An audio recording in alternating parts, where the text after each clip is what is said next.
जय श्री कृष्णा। राधे राधे। आज अपने सुनेंगे मोक्षदा एकादशी की व्रत कथा। तो सबसे पहले श्री हरि विष्णु के चरणों का ध्यान करते हुए कमेंट बॉक्स में जय हो विष्णु भगवान की, जय हो कृष्ण कन्हैया की अवश्य लिखें और फिर एकाग्र होकर प्रसन्नचित मन से इस कथा को श्रद्धापूर्वक पूरा सुने। बोलो विष्णु भगवान की जय हो, बोलो कृष्ण कन्हैया की जय हो। एक बार अर्जुन ने भगवान श्री कृष्ण से कहा कि आपने उत्पन्ना एकादशी की उत्पत्ति, महात्म्य आदि सुनाकर मुझे धन्य कर दिया है। हे परम पूजनीय भगवान श्री कृष्ण, हे त्रिलोकीनाथ, आप सभी को सुख व मोक्ष देने वाले हैं। मैं आपको बारंबार प्रणाम करता हूँ। हे प्रभु, आप कृपा करने वाले हैं, आप मेरी एक और जिज्ञासा को शांत कीजिए। तो भगवान श्री कृष्ण ने कहा कि हे अर्जुन, जो कुछ भी जानना चाहते हो निर्भय होकर कहो, मैं तुम्हारी हर जिज्ञासा को शांत करूंगा। तो भगवान श्री कृष्ण की बात सुनकर अर्जुन बोले कि हे प्रभु, यह जो मार्गशीर्ष माह के कृष्ण पक्ष की एकादशी के विषय में आपने बतलाया है, उसे सुनकर मुझे बड़ी ही शांति प्राप्त हुई है। अब आप कृपया करके मार्गशीर्ष माह में आने वाली शुक्ल पक्ष की जो एकादशी है उसके विषय में भी सब कुछ बताने की कृपा करें। मुझे यह भी बताएं कि उसका नाम क्या है, उस दिन कौन से देवता की पूजा की जाती है और उसकी पूजा की विधि क्या है, और उस दिन व्रत करने से मनुष्य को कौन से फलों की प्राप्ति होती है। हे प्रभु, मेरे इन सभी प्रश्नों का विस्तार सहित उत्तर दीजिए, जिससे मेरी जिज्ञासा दूर हो सके। आपकी अति कृपा होगी। तो अर्जुन की जिज्ञासा सुनकर भगवान श्री कृष्ण बोले कि हे अर्जुन, तुमने बहुत ही श्रेष्ठ प्रश्न किया है, इसीलिए तुम्हारा यश पूरे संसार में फैलेगा। मार्गशीर्ष माह के शुक्ल पक्ष की एकादशी अनेक पापों को नष्ट करने वाली है। संसार में इसे मोक्षदा एकादशी के नाम से जाना जाता है। इस एकादशी के दिन श्री दामोदर भगवान का धूप, दीप, नैवेद्य आदि से भक्तिपूर्वक पूजन करना चाहिए। हे कुंती पुत्र, इस एकादशी व्रत के प्रभाव से नरक में गए हुए माता पिता एवं पितर आदि को स्वर्ग की प्राप्ति होती है। मैं तुम्हें इस एकादशी से जुड़ी हुई एक पौराणिक कथा सुनाता हूँ, ध्यानपूर्वक सुनना। वेखानस नाम का एक राजा प्राचीन नगर में राज करता था। उसके राज्य में चारों वेदों के ज्ञाता ब्राह्मण रहते थे। राजा अपनी प्रजा का पुत्रवत पालन किया करता था। सारी प्रजा भी अपने राजा से बड़ी ही प्रसन्न रहती थी। इस तरह राजा सर्व सुखी था।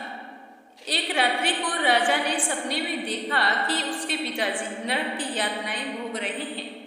इस प्रकार का सपना देखकर राजा को बड़ा ही दुख हुआ और वह बुरी तरह से व्याकुल हो गए और बड़ी ही बेचैनी से सुबह होने का इंतजार करने लगे। सुबह होते ही राजा ने ब्राह्मणों को बुलाकर उनके समक्ष अपने सपने की बात रखी और कहा कि हे ब्राह्मण, रात्रि में मैंने सपने में अपने पिताजी को नरक की यातनाएं भोगते हुए देखा है। उन्होंने मुझसे कहा है कि हे पुत्र, मैं घोर नरक भोग रहा हूँ, मेरी यहाँ से मुक्ति कराओ। जब मैंने उनके यह वचन सुने तब से मुझे चैन नहीं है। मुझे अब राज्य, सुख, ऐश्वर्य, हाथी घोड़े, धन, स्त्री, पुत्र आदि कुछ भी नहीं चाहिए। किसी तरह का सुख मुझे नहीं चाहिए। अब आप लोग मुझे बताएं कि मैं क्या करूं, कहाँ जाऊं। इस दुख के कारण मेरा शरीर तप रहा है। आप लोग मुझे किसी प्रकार का तप, दान, व्रत कुछ भी बताएं जिससे मेरे पिताजी को मुक्ति प्राप्त हो। यदि मैंने अपने पिता को नरक की यातना से मुक्त कराने के प्रयास नहीं किए तो मेरा जीवन निरर्थक है। जिस आदमी के पिताजी नरक की यातनाएं भोग रहे होते हैं, उस व्यक्ति को इस धरती पर सुख भोगने का कोई अधिकार नहीं होता। हे ब्राह्मण देवो, मुझे शीघ्र ही इसका कोई उपाय बताने की आप कृपा करें। तो राजा के आंतरिक दुख की पीड़ा को सुनकर ब्राह्मणों ने आपस में विचार विमर्श किया और फिर एकमत होकर बोले कि हे राजन, वर्तमान, भूत और भविष्य के ज्ञाता पर्वत नाम के एक मुनि हैं, जो यहाँ से ज्यादा दूर नहीं है। आप अपनी समस्या जाकर उन्हें बताएं। वे अवश्य ही इसका कोई सरल सा उपाय तुम्हें बता देंगे, जिससे तुम्हारे पिताजी को अवश्य मोक्ष की प्राप्ति होगी। तो ब्राह्मणों की बात मानकर राजा मुनि के आश्रम पर गए। आश्रम में अनेक शांत चित्त योगी और मुनि तपस्या कर रहे थे। चारों वेदों के ज्ञाता पर्वत मुनि दूसरे ब्रह्मा जी के समान बैठे जान पड़ रहे थे। राजा ने उन्हें दंडवत प्रणाम किया और अपना परिचय उन्हें बताया। पर्वत मुनि ने राजा से कुशल क्षेम पूछी। तब राजा ने बताया कि हे मुनिवर, आपकी कृपा से मेरे राज्य में सभी कुशल मंगल है, किंतु मेरे समक्ष अचानक एक ऐसी समस्या आ खड़ी हुई है जिसका समाधान मेरे पास नहीं है, जिसकी वजह से मेरा हृदय बड़ा ही अशांत हो रहा है। फिर राजा ने मुनि को व्यथित हृदय से रात में देखे हुए सपने की पूरी बात बताई और फिर दुखी स्वर में कहा कि हे महर्षि, अब आप कृपया कर मेरा मार्गदर्शन करें। मुझे आप बताएं कि मुझे ऐसा क्या करना होगा जिससे मैं अपने पिता को नरक की यातना से मुक्ति दिला सकूं। तो राजा की सारी बात पर्वत मुनि ने बड़ी ही गंभीरता पूर्वक सुनी और फिर अपने नेत्र बंद करके भूत और भविष्य पर विचार करने लगे। कुछ देर गंभीरता पूर्वक चिंतन करने के बाद में उन्होंने कहा कि हे राजन, मैंने अपने योग बल के द्वारा तुम्हारे पिता के सभी कुकर्मों का ज्ञान प्राप्त कर लिया है। उन्होंने पूर्व जन्म में अपनी पत्नियों से भेदभाव किया था। अपनी बड़ी रानी के कहने में आकर उन्होंने दूसरी पत्नी को ऋतुदान मांगने पर भी नहीं दिया। उसी पाप कर्म के फल से तुम्हारा पिता नरक में गया है। तो यह जानकर वेखानस ने याचना भरे स्वर में कहा कि हे ऋषिवर, मेरे पिता के उद्धार का आप कोई उपाय बताने की कृपा करें। किस प्रकार वे इस पाप से मुक्त होंगे? मुझसे उनकी यह दशा देखी नहीं जाती।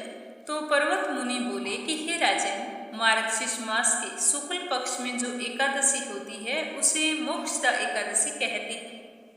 यह मोक्ष प्रदान करने वाली है। अतः आप इस एकादशी का व्रत रखें और उस व्रत के पुण्य का संकल्प करके अपने पिता को अर्पित कर दें। एकादशी व्रत के पुण्य से अवश्य ही आपके पिता की मुक्ति हो जाएगी। तो इस तरह संतोषजनक वचनों को सुनकर राजा अपने राज्य को लौट आए और परिवार सहित मोक्षदा एकादशी का व्रत विधि पूर्वक किया। इस व्रत के पुण्य को राजा ने अपने पिता को अर्पित कर दिया। इस पुण्य के प्रभाव से राजा के पिता को उसी समय मुक्ति मिल गई। स्वर्ग को प्रस्थान करते हुए राजा के पिता ने कहा कि हे पुत्र, तेरा कल्याण हो। इतना कहकर राजा के पिता ने स्वर्ग को प्रस्थान किया। हे पांडुपुत्र, जो मनुष्य मार्गशीर्ष माह के शुक्ल पक्ष की एकादशी का उपवास करते हैं, उनके सभी पाप नष्ट हो जाते हैं और अंत में वे स्वर्ग लोक को प्राप्त करते हैं। इस उपवास से उत्तम और मोक्ष प्रदान करने वाला कोई दूसरा व्रत नहीं है। इस कथा को सुनने व पढ़ने से अनंत फलों की प्राप्ति होती है। यह उपवास मोक्ष प्रदान करने वाला चिंतामणि के समान है, जिससे उपवास करने वाले की सभी इच्छाएं पूरी होती है। हे अर्जुन, प्रत्येक मनुष्य की प्रबल इच्छा होती है कि वह मोक्ष प्राप्त करे। मोक्ष की इच्छा रखने वालों के लिए मोक्षदा एकादशी का उपवास अति महत्वपूर्ण है। पिता के प्रति पुत्र के दायित्व का इस कथा से श्रेष्ठ कोई दूसरा व्रत नहीं है। अतः हर व्यक्ति को भगवान श्री हरि के निमित्त यह उपवास पूरी निष्ठा और श्रद्धा से करना चाहिए। तो आज हमने मोक्षदा एकादशी पर पावन और पवित्र कथा सुनी है। यह पिता के प्रति भक्ति और दूसरों के लिए पुण्य अर्पित करने वाली श्रेष्ठ और पवित्र कथा है। इसका उपवास केवल उपवास करने वाले मनुष्य का ही नहीं, अपितु उसके पितरों का भी भला करता है। अपने किसी सगे संबंधी मित्र बंधु को इस उपवास का फल अर्पण करने से उसके भी सभी पापों व क्लेशों का नाश हो जाता है। तो अब अपने सुनेंगे एकादशी की दूसरी कथा। यह कथा एक बहुत ही भोले भाले सच्चे भक्त की है। बोलो एकादशी माता की जय। पौराणिक कथाओं के अनुसार एक नगर में एक बहुत ही सरल व्यक्ति रहता था। उसका नाम था श्याम। उसमें वैसे तो सारे गुण थे, परंतु उसमें एक ही अवगुण था, और वो अवगुण था कि वह खाता बहुत था। उसके भोजन की खुराक बहुत थी। वह अकेले ही बैठे बैठे 10 लोगों का भोजन खा सकता था। उसकी इस आदत से उसके घर वाले बहुत ही परेशान रहते थे। एक दिन उसके परिजनों ने उसे परेशान होकर उसे घर से ही निकाल दिया, तो वह बहुत ही दुखी हुआ। उसकी समझ में कुछ भी नहीं आ रहा था। उसे और तो कोई चिंता नहीं थी, बस उसे फिक्र थी कि मैं भोजन कहाँ पर करूँ। वह तो बेचारा बिल्कुल सीधा साधा व्यक्ति था। ऐसे ही रास्ते पर चल पड़ा। चलते चलते उसने देखा कि एक जगह बड़े ही हष्ट-पुष्ट साधु बैठे हुए हैं और उनके साथ उनके कुछ शिष्य भी बैठे हैं। उनकी भी सेहत काफ़ी अच्छी थी। यह देखकर उसने साधु को प्रणाम किया और उन्हें अपनी स्थिति बताई। तो उसकी सारी बात सुनकर साधु ने कहा कि तुम मेरे साथ मेरे आश्रम पर चलो, और कहा कि तुम वहाँ पर चलकर जितना मर्जी भोजन कर लेना, बस इसके बदले तुम्हें एक ही काम करना है कि हरि का नाम जपना है। तो श्याम तो बहुत ही खुश हुआ। उसकी तो जिंदगी संवर गई, सब कुछ अच्छा हो गया, और वह खुशी खुशी साधु के साथ आश्रम की ओर चला गया। वहाँ जाकर बस भोजन करता और हरि का भजन करता। भोजन के अलावा उसे कोई और चीज की चिंता भी तो नहीं थी। उसके दिन तो मजे से बीत रहे थे। ऐसा करते करते कई दिन बीत गए। एक दिन सुबह सुबह श्याम ने देखा कि आश्रम के सारे लोग पूजा पाठ में लगे हुए हैं और कोई भी भोजन नहीं बना रहा है। तो यह देखकर वो तो चिंतित हो गया और भागा भागा साधु जी के पास गया और वहां जाकर पूछा कि साधु जी, आज भोजन नहीं बन रहा है, मैं भोजन कहाँ पर करूँगा। तो संत जी ने कहा कि बेटा, आज तो एकादशी है, आज तो सभी का व्रत है, तुम्हें भी व्रत रखना होगा। बेटा, आज तो हमारे यहाँ का नियम है कि एकादशी को निर्जल रहकर पूरे दिन हरि का भजन करना होता है। तो यह सुनकर वो तो साधु से विनती करने लगा कि साधु बाबा, व्रत रखना तो मेरे लिए बहुत ही मुश्किल है। अगर मैंने व्रत रखा तो मैं तो मर ही जाऊंगा। तो साधु का हृदय बड़ा कोमल था। साधु ने उसे एक युक्ति बताई कि तुम ऐसा करो, भोजन की सामग्री साथ लेकर चले जाओ और वन में जाकर भोजन बना लो। जब भी तुम भोजन करो उससे पहले प्रभु श्री राम को भोग लगा देना। वो भोग लगा दे तभी भोजन करना। यह कहकर उसे भोजन की सामग्री देकर विदा कर दिया। तो वह भोजन की सामग्री लेकर खुशी खुशी वन में चला गया। वन में जाकर उसने भोजन तैयार किया और गुरु की आज्ञा के अनुसार भोग लगाने लगा और कहने लगा कि राजा राम जी आओ, प्रभु राम जी आओ, मेरे भोजन का भोग लगाओ। तो इतना कहते ही भगवान श्री राम सीता मैया के साथ वहाँ पर उपस्थित हो गए और भोजन करने लगे। सारा भोजन कर लिया, थोड़ा सा भोजन छोड़ा और अंतर्ध्यान हो गई। तो उसने बचे हुए भोजन से ही अपना गुजारा किया और वापिस आ गया। दूसरे दिन द्वादशी के दिन आश्रम में खूब भरपेट भोजन किया। फिर वह वैसे ही खुशी खुशी रहने लगा। लेकिन जब दूसरी एकादशी आई तो फिर उसने साधु से पूछा। तो साधु ने कहा कि बेटा, आज एकादशी है, आज भोजन नहीं मिलेगा। तुम आज भी ऐसा करो, भोजन की सामग्री ले जाओ और वन में जाकर भोजन पका लेना। तो उसने कहा कि हे साधु बाबा, पिछली बार भी आपने थोड़ा सा सामान दिया था जिससे सिर्फ भगवान जी के पेट भरे थे। मैंने तो बचा कुचा भोजन करके ही टाइम पास किया है। आज तुम ऐसा करो, मुझे भोजन की सामग्री ज़्यादा दे दो। तो उसकी बात सुनकर साधु बाबा सोचने लगे कि शायद इसका पेट नहीं भरा होगा, इसीलिए यह और मांग रहा है, इसकी खुराक तो थोड़ी ज़्यादा है। ये सोचकर उन्होंने फिर से उसे ज़्यादा सामग्री देकर वन के लिए विदा कर दिया। तो वो तो वैसे ही वन में जाकर भोजन बनाया और फिर बुलाने लगा कि राजा राम जी आओ आओ, सीता राम जी आओ, मेरे भोजन का भोग लगाओ। तो भगवान इस बार भी प्रकट हो गए, लेकिन इस बार माता सीता के साथ साथ अपने भाई लक्ष्मण जी को भी ले आए। फिर तीनों ने बड़े ही प्रेम पूर्वक भोजन किया और थोड़ा सा भोजन छोड़कर चले गए। तो उसने उसी भोजन से अपना गुजारा किया और आश्रम को लौट आया।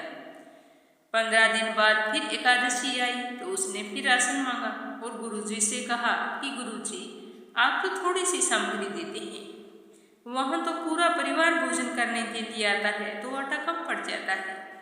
इस बार आप ऐसा करना कि मुझे 60 किलो आटा दे देना। तो यह सुनकर साधु को बहुत ही आश्चर्य हुआ और साधु बाबा सोचने लगे कि यह जरूर झूठ बोल रहा है। भगवान थोड़े इसके भोजन करने आते होंगे। यह आटे को बेच देता है और कहता है कि सामग्री कम थी। यह सोचते हुए साधु बाबा ने उसे भोजन के लिए ज्यादा सामग्री तो दे दी, पर सोचने लगे कि आज इसका पीछा करना हो। यह सोचकर उसके पीछे पीछे चल पड़े। उसने आज जंगल में पहुंचते ही बिना भोजन बनाए ही भगवान को बुलाया कि सीताराम जी आओ, लक्ष्मण राम जी आओ, मेरे भोजन का भोग लगाओ। परंतु आज तो प्रभु श्री राम सीताराम अपने तीनों भाइयों और हनुमान जी के साथ वहां पर आ गए।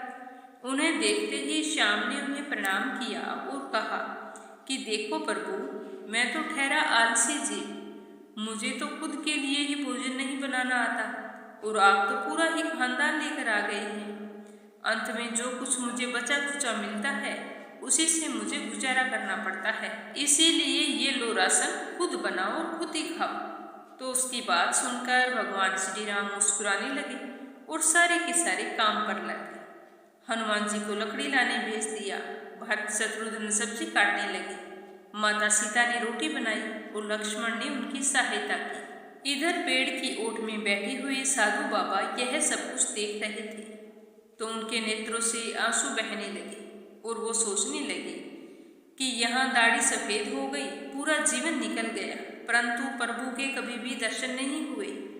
और इन निश्चल सरल श्याम ने भगवान को प्रकट कर लिया। साधु बाबा इस तरह सोच रहे थे कि सीता मैया ने रसोई बनाकर तैयार कर दी। सभी ने बड़े प्रेम से भोजन किया और भगवान श्री सीताराम जी ने श्याम को खूब आशीर्वाद दिया और वहां से अंतर्ध्यान। बोलिए श्री हरि विष्णु के अनंत स्वरूपों की जय हो। तो इस एकादशी की कथा को हर एकादशी में विष्णु भगत को अवश्य सुननी चाहिए। अगली कहानी एक ब्राह्मण की। एक ब्राह्मण था, वह सुबह सवेरे स्नान करके मंदिर जाता था। प्रतिदिन वहां पर तुलसी माता की पूजा करता था और तुलसी माता से यही प्रार्थना करता कि तुलसी महारानी मेरे भी यहाँ आनंद मंगल करना। बस इस तरह से कहकर वह पूजा करके वापस लौट आता। इस तरह पूजा करते करते ब्राह्मण को कई साल बीत गए। तो तुलसी माता ने सोचा कि यह ब्राह्मण तो बहुत ही सीधा है और गरीब भी है, मेरी प्रतिदिन पूजा करता है और मुझे कहता है कि मेरे घर कुछ आनंद मंगल करना, तो मुझे कुछ न कुछ करना चाहिए। तो एक दिन तुलसी महारानी एक कन्या का रूप धारण करके वहां पर बैठ गई। जैसे ही सुबह सुबह ब्राह्मण देवता पूजा पाठ करने के लिए आए और तुलसी माता की पूजा करके अपने घर को जाने लगे तो वह बोली कि बाबा, मैं भी तुम्हारे साथ चलना चाहती हूँ। तो ब्राह्मण ने सोचा कि 6 लड़कियां तो मेरे पहले से हैं और 7 लड़कियों का मैं पालन पोषण कैसे करूँगा, लड़कियों की शादी कैसे कराऊंगा, मेरे पास तो कुछ भी नहीं है। यह सोचकर उसने उस लड़की से कुछ नहीं कहा और चुपचाप अपने घर लौट आया। दूसरे दिन जब ब्राह्मण फिर से मंदिर गया तो वह कन्या वहीं पर बैठी हुई मिली और ब्राह्मण पूजा करके आने लगा। तो वह बोली कि बाबा, मैं भी आपके साथ चलूं। तो वह ब्राह्मण कुछ भी नहीं बोला और सीधा अपने घर आ गया। लेकिन मन ही मन सोच सोच कर वह दुखी रहने लगा। चिंता के कारण उसका खाना पीना बिल्कुल ही कम हो गया। तो एक दिन उसकी पत्नी ने कहा कि स्वामी, क्या बात है, आजकल बहुत दुखी दुखी दिखाई देते हो, क्या सोचते रहते हो। तो वह ब्राह्मण अपनी पत्नी से बोला कि मैं मंदिर जाता हूँ तो वहाँ पर एक छोटी सी सुंदर सी कन्या बैठी है और वो कहती है कि बाबा, मैं भी आपके साथ चलूं। तो मैं उसे क्या जवाब दूं, मेरे पास तो कुछ भी नहीं है। तुम्हें तो पता है कि हम कितने गरीब हैं, 6 बेटियों का पालन पोषण तो हमसे होता नहीं है, तो 7वीं का कहाँ से करेंगे। मैं तो यही सोच सोच कर बहुत ही दुखी रहता कि उसे क्या जवाब दूं। अब तो मेरा मंदिर जाने से भी जी घबराता है। तो ब्राह्मण की बात सुनकर उसकी पत्नी बोली कि अरे, इसमें परेशान होने की क्या बात है, आ रही है तो आने दो। कल जब तुम मंदिर जाओ तो उस लड़की को अपने साथ ले आना, वो भी तो हमारी बेटी है। तो ब्राह्मण बोला कि भाग्यवान, हमें 6 बेटियों की शादी करनी है, तो 7वीं की शादी कहाँ से करवाएंगे। हम इतने गरीब हैं, हमारे पास खाने के लिए अनाज नहीं है, तो शादी कैसे करवाएंगे। तो ब्राह्मणी ने कहा कि ये कोई बात नहीं हुई, जब हम अपनी 6 बेटियों की शादी करवाएंगे तो वहीं 7वीं की भी करवा देंगे। अगर उसने हमारे घर जन्म लिया होता तो क्या हम उसे घर से निकाल देते? तुम मेरी बात मानो और कल उसे अपने साथ ले आना, मैं इंतजार कर रही हूँ। तो दूसरे दिन सुबह सवेरे स्नान करके जब ब्राह्मण मंदिर को गया और पूजा पाठ करके लौटने लगा तो उस कन्या ने कहा कि बाबा, मैं आपके साथ चलूं? तो ब्राह्मण बोला कि हाँ बेटा चल। तो वह उसको लेकर घर आ गया। तो उसे देखकर उसकी माँ और उसकी 6 बहनें बहुत ही खुश हुई। वह अपनी बहनों के साथ बहुत ही खुश रहती थी और अपनी माँ का भी कामकाज में हाथ बटाती थी। जब तुलसी माता कन्या के रूप में ब्राह्मण के घर आई तो उसी दिन से ब्राह्मण के तो भाग खुल गए। उसकी पंडिताई का काम बहुत ही अच्छे से चलने लगा। दूर दूर के गांव से उसे बुलावा आने लगा। दूर दूर के गांव में ब्राह्मण की खूब प्रशंसा होने लगी। ब्राह्मण के तो ठाठ हो गए, सुख सौभाग्य का वास हो गया, अन्न धन के भंडार भर गए। एक दिन ब्राह्मण ने अपनी पत्नी से कहा कि हमारी 7वीं बेटी तो बहुत ही भाग्यशाली है, उसके आने से हमारे तो भाग खुल गए हैं। तो ब्राह्मणी बोली कि आप बिल्कुल सच कह रही हैं स्वामी, मैं भी आपसे एक बात कहना चाहती हूँ। हमारी 7 बेटियां विवाह योग्य हो गई हैं, अच्छे से घर वर तलाश करके उनकी शादी कर दीजिए। तो ब्राह्मण ने कहा कि यह तो तुम बिल्कुल ठीक कह रही हो। तो दूसरे दिन जब ब्राह्मण पूजा अर्चना करने के बाद में तैयार होकर कहीं जा रहे थे तो 7वीं बेटी ने कहा कि बाबा, आज तैयार होकर आप कहाँ जा रहे हैं? तो ब्राह्मण ने सारी बात बताई। तो वह बोली कि बाबा, मुझे अभी शादी नहीं करवानी, मेरी बहनों की शादी कर दो। मैं उनकी शादी में नाचना चाहती हूँ और मेरी शादी बाद में करना। तो इस तरह से फिर उसकी 6 बहनों की अच्छे घर में शादी तय कर दी और तुलसी माता की कृपा से उनके घर में सारे जेवर, कपड़ा, खाना सब कुछ तैयार हो गए और उन सभी बहनों की अच्छी धूमधाम से शादी हुई और वो सभी अपने अपने ससुराल चली गई। अगले दिन ब्राह्मण सुबह सवेरे उठे तो देखा कि आंगन के बीचों बीच एक तुलसी का पौधा है। तो ब्राह्मण को देखकर यह बहुत ही आश्चर्य हुआ कि मेरे आंगन में तुलसी का पौधा कैसे आया। तो उसने जल्दी से ब्राह्मणी को उठाया और दोनों जैसे ही तुलसी के पौधे के पास गए तो उन्हें अपनी 7वीं बेटी का मुस्कुराता हुआ चेहरा उस तुलसी के पौधे में दिखाई दिया। तो यह देखकर दोनों की आंखों में खुशी के आंसू छलक आए और दोनों कहने लगे कि इतने दिनों तक हमारे साथ तुलसी माता स्वयं रही और हमें पता भी नहीं चला। फिर उसी दिन से ब्राह्मण और ब्राह्मणी स्नान करके पहले तुलसी माता की पूजा करते, पूजा करने के बाद में ही कोई दूसरा काम करते। हे तुलसी माता, जैसा आपने ब्राह्मण को दिया वैसा सबको देना, जैसा आनंद मंगल उनके घर में किया वैसे हमारे भी करना, सुख सौभाग्य बनाए रखना। तो आइए आज अपने सुनते हैं राधा कृष्ण की पावन कथा। तो पूरे श्रद्धा भाव से प्रेम पूर्वक बोलिए राधे राधे कृष्णा कृष्णा। कथा शुरू करने से पहले कमेंट बॉक्स में जय श्री कृष्णा राधे राधे अवश्य लिखना। एक समय की बात है, सतयुग और त्रेता युग बीत जाने के बाद में जब द्वापर युग आया तो सारी पृथ्वी पर झूठ, अन्याय, असत्य, अनाचार और अत्याचार होने लगा और फिर प्रतिदिन लगातार उन अत्याचारों में वृद्धि ही होती चली गई। इस तरह अत्याचार बढ़ने से अधर्म के भार से पृथ्वी बहुत ही दुखी हो गई। तो एक दिन दुखी होकर पृथ्वी ब्रह्मा जी के पास गई और प्रार्थना की कि आप मुझे इस असहनीय भार से मुक्त करें। लेकिन वो तो इस पृथ्वी को इस भार से मुक्त करने में असमर्थ थे। कोई उपाय न देखकर ब्रह्मा जी ने कहा कि आप ऐसा करो, विष्णु भगवान के पास जाओ, शायद वो आपकी कुछ मदद कर सके।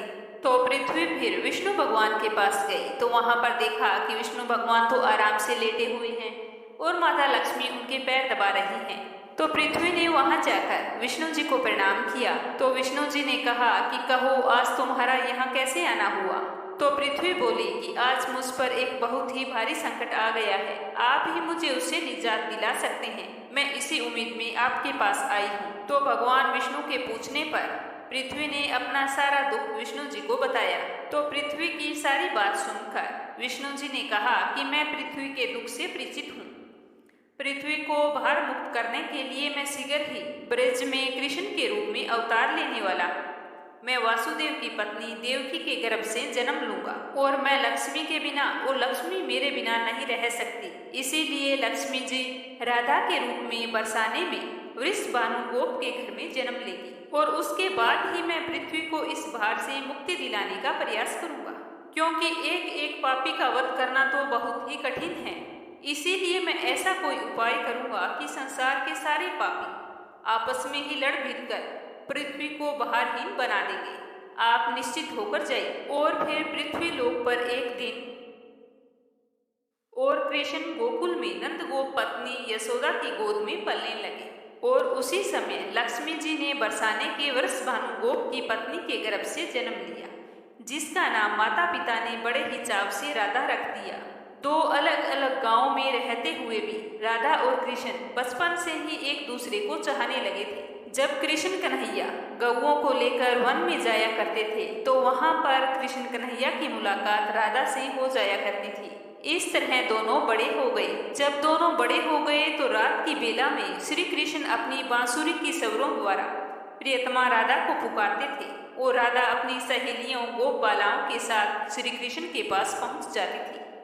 राधा और कृष्ण का यह प्रेम दो किशोर लड़के लड़की का प्रेम था, जो थोड़े ही समय में पूरे ब्रज में चर्चित हो गया। नंद बाबा और यशोदा ने चाहा कि श्री कृष्ण का विवाह राधा के साथ कर दिया जाए। उधर बरसाने में भी वृष भानु और उसकी पत्नी कलावती की भी यही इच्छा थी, तो उन्होंने शुभ दिन देखकर राधा और कृष्ण की सगाई कर दी। जिस दिन उन दोनों की सगाई हुई तो पूरे प्रदेश में बहुत ही खुशियां मनाई गई। सगाई के बाद भी राधा और कृष्ण दोनों अक्सर एक दूसरे से मिलने आया करते थे, लेकिन उन दोनों का विवाह नहीं हो पाया, क्योंकि कंस के आदेश पर अक्रूर कृष्ण को बुलाने के लिए मथुरा से वृंदावन पहुंच गए। अत्याचारी कंस तथा राक्षसी स्वभाव वाले उसके अनुचरों का वध करने के लिए कृष्ण को बलराम के साथ वृंदावन छोड़कर मथुरा जाना पड़ा। और मथुरा में कंस आदि का वध करने के बाद मथुरा राज्य की सुरक्षा के उत्तरदायित्व ने कृष्ण जी को इतना उलझा दिया कि वो चाहकर भी वृंदावन नहीं जा सकते। जिस दिन कंस का वध हुआ था उसी दिन से कंस के ससुर जरासंध श्री कृष्ण से दुश्मनी का भाव रखने लगे थे। और एक दिन कंस के वध का बदला लेने के लिए जरासंध ने अपनी विशाल सेना के साथ मथुरा को चारों ओर से घेर लिया, लेकिन कृष्ण और बलराम ने अपने पराक्रम से जरासंध और उसकी विशाल सेना को पीठ दिखाकर भागने के लिए मजबूर कर दिया। लेकिन जरासंध पराजित होकर भी शांत नहीं बैठा। उसने कई बार मथुरा पर आक्रमण किए। मथुरा एक छोटा सा राज्य था, जहां पर वो बसाया गया था वो जगह बिल्कुल भी सुरक्षित नहीं थी। तो कृष्ण जी ने सोचा कि मथुरा वासियों को कहीं सुरक्षित जगह पर बसाया जाए। यह सोचकर श्री कृष्ण ने मथुरा वासियों को वहां से सुरक्षित निकालकर हजारों योजन दूर भारतवर्ष के पश्चिम सागर तट पर ले गए और द्वारका नगरी बसाई और एक शक्तिशाली यादव राज्य स्थापित कर दिया। फिर श्री कृष्ण वहां के राजा बने और वहीं पर राज करने लगे। मथुरा से आने के बाद भी श्री कृष्ण और राधा का मिलन फिर कभी नहीं हुआ, लेकिन फिर भी वो दोनों एक दूसरे को भूल नहीं पाए। वैभव संपन्न द्वारका में अनेकों सुंदर पत्नियों का प्यार पाकर भी वह राधा के प्यार को नहीं भूले। और आज भी संसार में राधा कृष्ण के प्रेम को एक आदर्श प्रेम के रूप में याद किया जाता है। उनकी मूर्तियां भारत के मंदिरों में ही नहीं विदेशों में भी अनेक मंदिरों में प्रतिष्ठित है और लोग बड़े ही भक्ति भाव से उनकी पूजा आराधना करते हैं। जन्माष्टमी से लेकर राधा अष्टमी तक राधा कृष्ण की कहानियों को बड़ी श्रद्धा पूर्वक सुना जाता है। कहते हैं कि श्री कृष्ण की उन कथाओं में जिसमें राधा का जिक्र किया गया हो, उन कथा को अगर हम सुनते हैं तो हमारी कोई भी मनोकामना हो वो भगवान श्री कृष्ण अवश्य पूरी करते हैं। तभी तो कहा जाता है कि कृष्ण कृष्ण कहने से नहीं राधे राधे कहने से मनोकामना पूरी होती है। तो ये थी श्री राधा कृष्ण की बहुत ही पावन कथा। सुनकर आपको कैसा लगा कमेंट बॉक्स में बताना।